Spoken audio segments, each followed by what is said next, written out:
لو عايزين تشوفوا بيتزا جميله بالشكل ده، يا ريت تتابعوني لاخر الفيديو. ازيكم يا حبايبي، عاملين ايه؟ مساء الخير. هعمل لكم بيتزا بطريقه سريعه كده، على السريع كده. هقول لكم المقادير. معايا 4 مجات دقيق، معايا خميره انا خمرتها كده، حطيت ميه دافيه، مج ميه دافيه مع معلقه سكر ومعلقه خميره، دوبتهم في بعض وحطيتهم في جنب 10 دقايق فرد بالطريقه دي.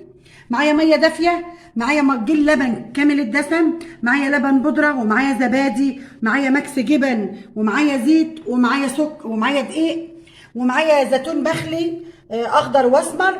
انا هضيف المكونات مع بعض. هنقول بسم الله الرحمن الرحيم.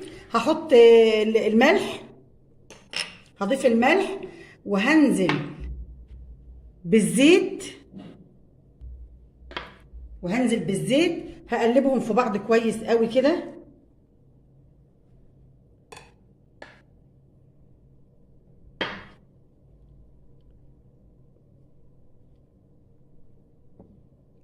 احنا دوبنا الزيت في الدقيق كله كده.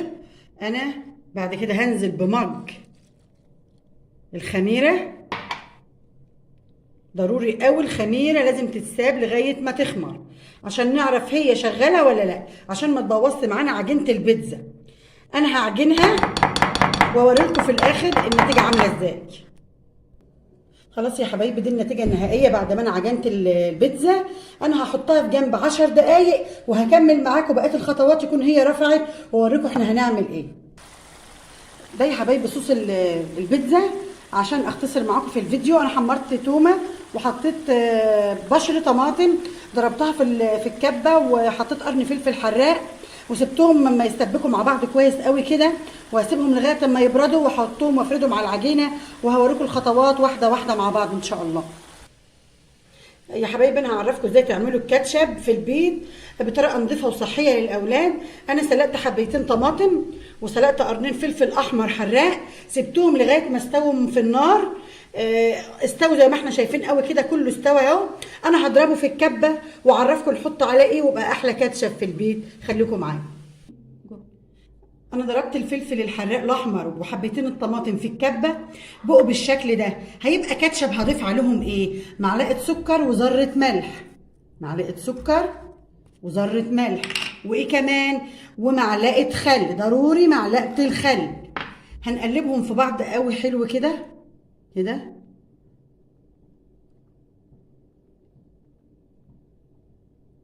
ما شاء الله ريحه الخل طلعت مع الفلفل الحراق. انا من نفسي بضيف ايه بقى؟ يعني انا بحب كمان على الكاتشب ايه؟ احط نقطه زيت بسيطه كده، نقطه زيت. اللي مش عايز او مش حابب براحته، دي رغبات طبعا، ما تحبي تاكلي بالطريقه دي اللي احنا شايفينها دي. وكده احنا جهزنا الكاتشب، جاهز للبيتزا. هنشوف بقيه الخطوات ايه، خليكم معايا. كده يا حبايب قلبي، زي ما احنا شفنا عجينه البيتزا ارتاحت معانا 10 دقايق. انا هطلعها قدامكم على الرخامه، وما شاء الله الخميره اشتغلت فيها اهي. هنفردها مع بعض واحطها في الصينيه قدامكم خطوه بخطوه. بسم الله الرحمن الرحيم، بسم الله الرحمن الرحيم. العجينه تاخد حقها وتاخد مقاديرها بالمظبوط، تبقى ماشيه معاكم زي ما انتم شايفينها كده. انا هفرد العجينه للاخر خالص على السمك اللي انا عايزاه، واحطها على الصينيه واوريكم النتيجه في الاخر شكلها عامل ازاي.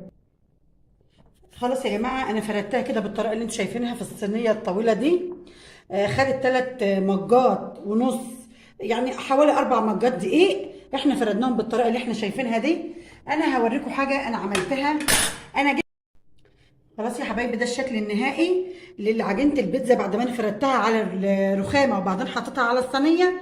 انا عملت خطوه في الصوص بتاع البيتزا.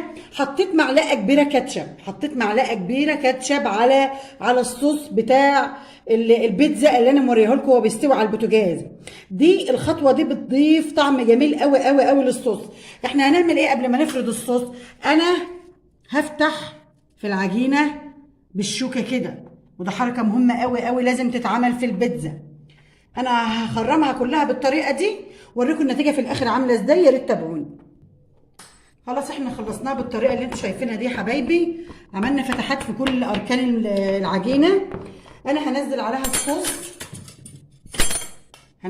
الصوص. بسم الله الرحمن الرحيم. هنزل عليها الصوص وافرده. اعملوا الصوص بتاع البيتزا بالطريقه اللي انا قلت لكم عليها، ما تجيبوش كاتشب جاهز وتحطوه، دي اطعم بكتير كتير ولذيذه، ومش لو انتوا جربتوها مش هتبطلوا تعملوها بالطريقه دي. انا واثقه من الكلام ده، يعني مجرباها وشايفه. ومعايا الكاتشب، كنت ممكن اعمل كاتشب لو هيدي نتيجه احسن، بس النتيجه الاطعم هو صوص الطماطم اللي انا عملته للبيتزا دي. انا هكمل فرد الصوص على البيتزا وهوريكم نتيجتها في الاخر عامله ازاي، يا ريت تتابعوني. انا حطيت ميكس جبن على بعض زي ما انا اوريكم، شيدر على رومي على موتزاريلا، كل انواع الجبن اللي عندكم اللي تحبوها اعملوها لاولادكم في البيتزا. انا هفردها بالطريقه اللي انتم شايفينها. انا بحب الجبن كتير في البيتزا، بتخلي طعمها حلو، وخصوصا الرومي والموتزاريلا بيبقوا خلاها حلوين قوي قوي قوي.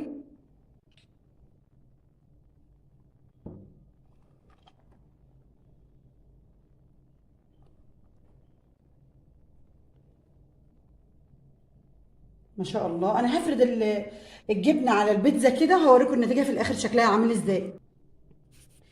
انا خلصت فرد الجبنه على البيتزا بالطريقه اللي انتم شايفينها دي، ما شاء الله. هفرق الزيتون اسمر واخضر حسب الرغبه، الزيتون يعني اللي ما بيحبوش في البيتزا ما يحطوش.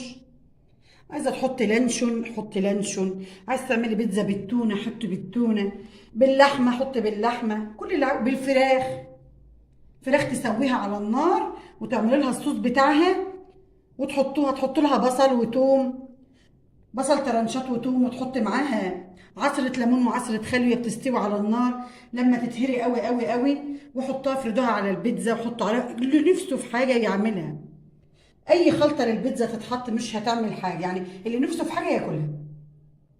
أنا هكمل رص الزيتون بالطريقة دي وأوريكم في الآخر. ده الشكل النهائي يا حبايب قلبي للبيتزا. أنا هدخلها الفرن وأوريكم في الآخر النتيجة شكلها عامل إزاي. دي يا حبيبتي شكلها النهائي يا حبايب قلبي بعد ما طلعت من الفرن. ما شاء الله عليها بيتزا يعني سهله وبسيطه، بدل ما نجيبها من بره غاليه، بتتعمل في البيت بمكونات بسيطه جدا. ده الشكل النهائي ليها. عملت معاها الكاتشب بالطريقه اللي انتم شايفينها دي وحطيته في التلاجة جمد شويه. ده الشكل النهائي ليها. يا ريت تشتركوا في القناه واشوفكم في فيديو جديد. انا كده يا حبايبي قطعت لكم كذا قطعه من البيتزا. ما شاء الله الجبنه الموتزاريلا عامله يعني خليها طريه ازاي بالطريقه دي. ما شاء الله ما شاء الله. انا قطعت لكم كذا قطعه كده عشان اوريكم هي عامله ازاي وفي بيتنا وبطريقه سهله جدا. يا ريت تتابعوني في القناه واشوفكم في فيديو جديد.